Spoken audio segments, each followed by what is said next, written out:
akkam nagaa jirtan hordoftoota abdii koomedii feesbuukii akkanatti nu jalaa cufame yeroo booda cufamuu danda'a waan ta'eef akkamitti feesbuukii akkana nu jalaa ta'u kana akka hin cufamne amma fakkeenyaaf feesbuukiin tokko na jalaa wanni ta'e jira amma feesbuukii kana laallaamee qo'a feesbuukiin akkana koomunitiin akkana na jalaa qabdi jechuudha. feesbuukii akkana ta'u kana mee akkam gooneetiin deeffachuu dandeenya jettanii na gaafattanii haala salphaadhaan isin barsiisa isiniin jedha na eeggadha isiniin jedha as keessaa hin baana feesbuukii kana bulii muraasa keessatti akka deebi'u godhuudhaaf as keessaa ni baana sirriitti na hordofaa isiniin jedha. Okay. Google Chrome keesseenna Google Chrome keessene report is login issue ka jedhu agartee report and login issue ka jedhu kana agartanii akkana barreessina. Fakkeenyaaf isin mul'isaa meerra deebi'ee kunoo bakka tana agartan jedhee yaada barreeffama kana guutuu report and login issue ka jedhu kana irra barreessitan jechuudha. Sirriitti na ilaala amma isa irra barreessee jiraan seenaa amma bakka kana dhuftanii report login issue Facebook ka jedhu kana agartanii na offolchaatumaan jarjaraan isin barsiisaa jira sirriitti ilaala. Asitti illee kunoo isii kana tuqxanii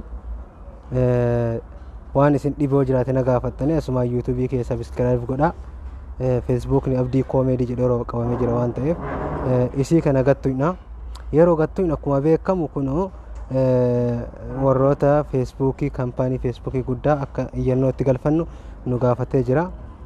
Asitti iimeelii galchina iimeelii galchina jechuudha. Kunoo iimeelii kee galchee jira.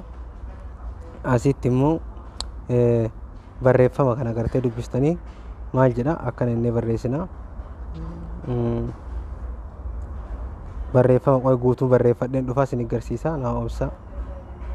Hordoftoota kiyyaa kunoo itti barreesseen jira akkuma agartan kunoo asitti you can't use Facebook this moment ka jedhu kana agartanii barreeffama kana barreesse kana guutuu isaa laala isarra barreessitanii irra barreessitanii kaatanii ammallee waan isin gaafatu jira ka akkana ta'e kana suuraa kaafattanii dhiifama naa godha.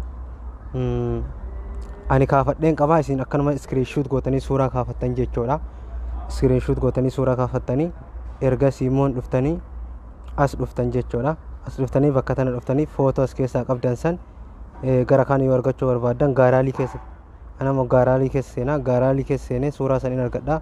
Kunoo suuraan sun kana suuraa san itti ergee jira jechuudha. Suuraa san itti ergitanii jirtanii suuraa san amma itti ergitanii jirtan jechuudha. Amma community laaltee waan gasni dhiifti jechuudha. Akkana maali jennaan seerri feesbuukii ni jabaatee obboleeyyan kiyyaa security feesbuukii jabaatee jira waa arrabsuu waan dhiigaa garagaraa poostii godhu waa baay'eedha. Security feesbuukaa wantoota maxxansan waan taane garagaraa maxxansanis adabbiin isaa jabaadha. Feesbuukii seera qabeessa banachuu qabanii feesbuukii seera qabeessa immoo akka itti banatan iimeelii qofaan osoo hin taane waa baay'ee nama gaafata. Wantoota san IDdhaan fa'aa akka banamu wanta garagaraa isinii qabadheen dhufa. Asumaan Paakistaanota irraa jiddatti wal qunnamtii qabnaa Paakistaanota irraa information feesbuukiin bara 2020 qabatee dhufu qabadhee isin kan dhufu ta'a. Asumaan feesbuukii kana yuutuubii kiyya kana subscribe godhaa galatoomaa isiniin jedha. Waan kana sirriitti akka irraa fayyadamtan abdiin qaba. Asumaan kunoo isii tana bakka bulee tana agartanii isin mudhatte dhiyaadha isii gattuuxanii achi booda isii gattuuxanii jennaan ofumaan fudhataa jechuudha. Akkasii obboleeyyan kiyyaa galatoomaa isiniin jedha waan na hordoftaniif asumaan keessaa bayaa yaada koon xumureen jira isiniin jedha akkasitti itti fayyadamaa.